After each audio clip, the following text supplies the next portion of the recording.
All right, we're going to be moving on now into a much, much more modern time period right now, in fact. We're going to be looking at the International Union of Cossack Forces, their own kind of constitution, if you will, called the Rights and Duties of the Cossacks, International Union of Cossacks.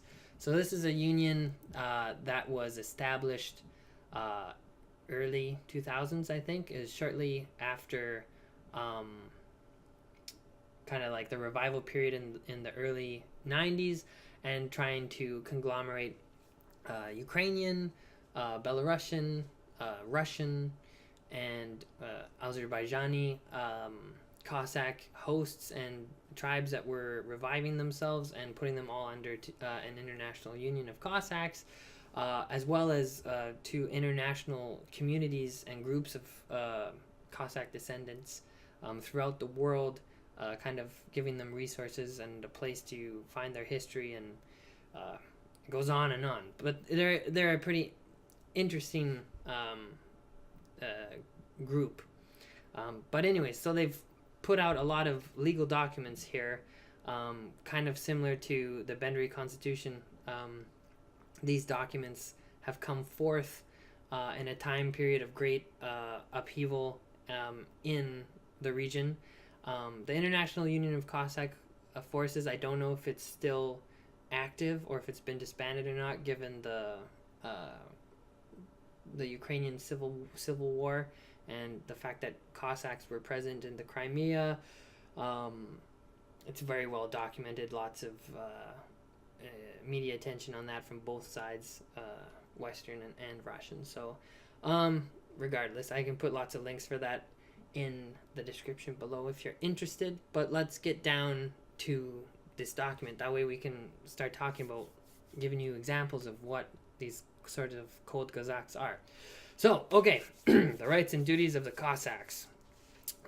Each citizen of any country who lives by the principles and traditions of Cossacks can join the Cossack organizations, circles, communities, and associations. The basis for entry into any Cossack unit is the personal statement and recommendations of two members of the unit, Cossack comrades, a board member, or Ataman units. By the way, I'm just translating all of this, so it's gonna sound funny at times. But this one has a pretty good English. It translates fairly well. Acceptance is carried by open ballot at a Cossack assembly or on the Cossack circle by a simple majority of votes. A member of the Cossack community is obliged to observe the Cossack customs and traditions, the principles of Cossack morality, to read each elder as a father, an elderly woman as their mother. Similarly, elderly people should relate well to the young as if they were their children. Every Cossack should be respected every female Cossack should be respected as one's sister, her honor and dignity in every possible way to defend. Each Cossack should be respected as a brother, every child to love and protect as their own. Okay, so that's the initial preamble here. Then we go to the next subsection. There's not a lot in here. I want to just really get you guys the core here. Cossacks has the right to attend the Cossack circles, meetings, and boards of Cossacks, to be elected to any office, to freely express and to defend their point of view, and since the age of 14 years old is allowed to attend the circles along with his father or an adult brother, godfather, or mentor from the Cossacks. Now this is something that is awesome, in my opinion, because this comes from the oral tradition. This comes from the older Kod Kozak. And I know this based off of family ties and based off of Kazakhs that I know, and looking at the Benry Constitution and some of the older sources that we have from the mid-1600s from Venetian envoys and other groups in the region at the time. But this is exactly it. Like, this is the Rada, the council of members that gets together, and it would be just a huge fest in terms of the hetman is going up. He's on a platform. There's all these Cossacks all around him, and on his inner circle are all the atamans, the the high-ranking officers, the generals, and their votes have more weight, and but it's entirely open to the public, the general populace of the all Cossacks. And if you wanted to ask a question or make a point, you needed everybody to get bandwagoning on with you in order to get up to speak. So you'd have to try and get the crowd like, hey, let Kirill speak, I have good point, kind of thing. And then everyone's like, okay, Kirill, and then eventually they're able, he can go and he can make his point, and they're allowed to defend it, as it points out here, which is that's historically grounded, that's rooted in history. So it's interesting to see that being revived, as it were, rather than just some new policies or whatever influenced by the modern life. So it's interesting to see something that old being brought back, but also something that old being that relevant. So it's cool to see that. And as well as like a youth, they're allowed to be there as long as they have their guardian, because that way they can get somebody to vouch for them. Even a 14-year-old would be able to speak, as long as he was able he'd be speaking on behalf of whomever was in charge of him, which can put them in kind of a tough position, because that's their head on the line for whatever this kid is going to be saying.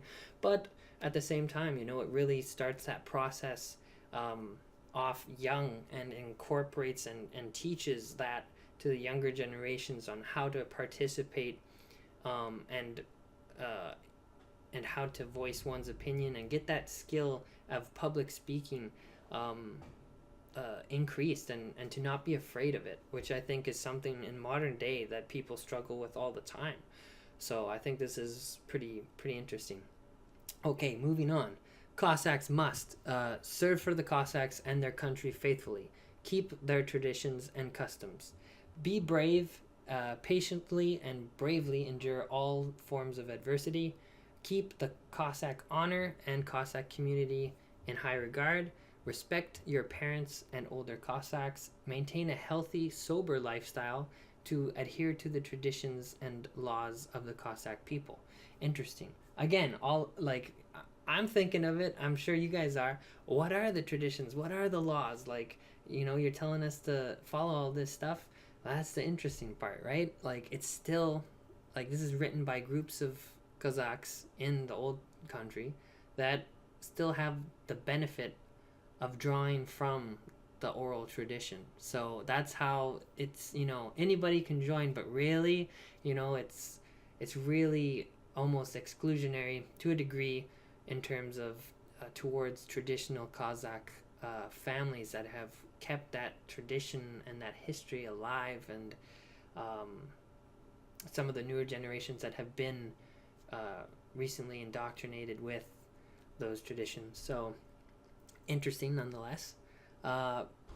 Cossack must be an example in daily life of how to cultivate oneself and your family in high culture and faith. Interesting. Cossack must educate their children to be honest, kind, brave, friendly, but uncompromising in the struggle against evil. And must give their children a decent education. So, interesting. Cossack must be proud to wear their Cossack uniform and awards like medals. Cossack must welcome the older age and rank with respect and honor. A Cossack must be collected on the first call to the circle or council wearing the proper uniform. Okay, so this is interesting. Don't be late, and don't show up in your Adidas tracksuit. All right, makes sense. Cossack must, during holidays, wear the proper uniform or national dress of their country, and wear paraphernalia. So essentially, on all holidays, just dress up and be proud to be Kazakh, essentially. Or if you are in other countries, wear your national dress. You're supposed to be uh, a vanguard or a guardian of your people and the culture they're in. So interesting. Cossack must always hold high Cossack honor. I think this was mentioned once before already, so really stressing that honor. And to preserve the dignity of the Cossack nation, its customs and traditions. Cossack must study and know the history and traditions of the Cossack to raise their intellectual level. Interesting. So, well, at least I'm being a good Kazakh, I guess, and I'm trying to spread this for everybody. Oh, I'm doing well by this Kod Kozak, I guess. All right, a Cossack must enjoy in the community high esteem and honor. Talking to a woman, the Cossack must stand. Cossack does not interfere with women's affairs. Whoa, here we go. I just see the comment section flaring up now. Holy moly. This is interesting nonetheless. Obviously, I mean, I'm not going to say obviously, maybe not a lot of people know, but Eastern European culture is still very much rooted in gender roles, traditional gender roles, the culture and the customs.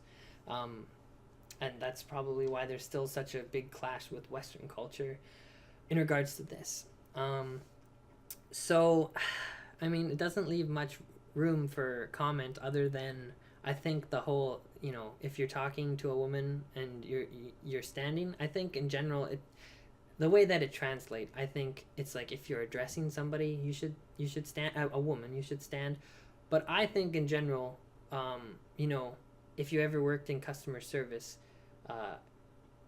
even as a receptionist at the desk, it's always considered polite if you stand up and you talk to somebody at their level. It's a sign of respect. So I don't think there's anything necessarily wrong with this, except for the fact that, I think comically, from my own family upbringing, this might be why my grandfather was a man of few words and he always sat down. If otherwise, if you're talking to your wife all day, you'll be on your feet all day, and that's pretty exhausting. So I guess the key is, be very stoic and, the typical stereotype of I guess, Slavic men, the brooding, quiet guys. So I don't know. Like, that's just me being comical. Obviously, this is not the case. Not interfering with women's affairs, I have no idea.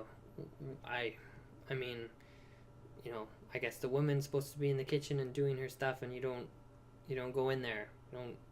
So that, I mean, I guess that I would say from my own perspective that's unfortunate, but for many people, I guess this is something that's important enough to put in their constitution. So, all right, interesting. Nonetheless, it's lots to talk about. So, have at her. Okay, last two ones here, and then we're moving on. I don't want to spend too much time on this. So, okay, Cossack.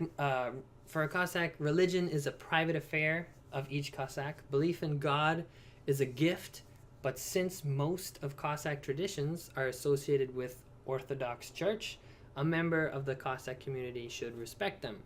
This is pretty interesting. See, the last one was not very, I guess, what you would consider typically as progressive. And then this one is very progressive on the religious aspects, because exactly right. A lot of Cossack traditions are deeply entrenched, not associated, deeply entrenched in Orthodox Christianity. So it's interesting that here, religion, that's your own thing. You do what you want. But, a lot of our traditions and festivities, they might be centered around Orthodox, Orthodox Christianity. And, just respect that or understand that. So, interesting. Okay. Okay, yeah, the last two are pretty quick ones. The member of any Cossack association in the structure of the International Union of Cossack Forces should be a patriot of his country, his what the heck, his Cossacks people. Oh, his people's Cossack. Cossack must not serve his country in half of his strength. Any assignment of leadership or eldership or on the council, the Cossack must perform flawlessly. So be the best that you can be, and don't screw up. So that's this International Union of Cossack Forces, the rights and duties, as they've named it here. But as I've mentioned it, or why I'm mentioning this, is because I'm telling you that this is derived flawlessly from Kod Kozak, the oral tradition, this code of honor, and it's now been not institutionalized is not the right word, but it's been put into legalese, it's been put into documentation, and do something that for hundreds of years was just grandfather to grandson, father to son, something that was very sacred, and now it's becoming for all to see right here. So it's very exciting and very interesting, and all at the same time. So let's move on to one other modern example. It's from the early 1900s, and then it's been revised and revived as a document and then edited by the current Orenburg Cossacks. Now, the Orenburg Cossacks were a host that existed, like I said, late 1800s to early 1900s, and they throughout the Civil War, the Russian Civil War period. But anyways, they're back, and this one is a lot harder to translate for myself personally. So I'm gonna try and do my best, but I'm just gonna put some highlights, because this one's a pretty long one. So I'll just talk about. I'm gonna outline some of the sections and give a couple points from each section. Okay. So let's go with the preamble. They always have a preamble. So this Kod Kozak of honor, I'm just translating it roughly, right, is obligatory to thwart all by the Cossacks, members of Orenburg interregional non-profit Cossack organizations, without exceptions. If who, either from Cossacks of the Orenburg interregional non-profit organizations, to exclude from chapter. Okay, now hold on. This is where it's gonna get a little.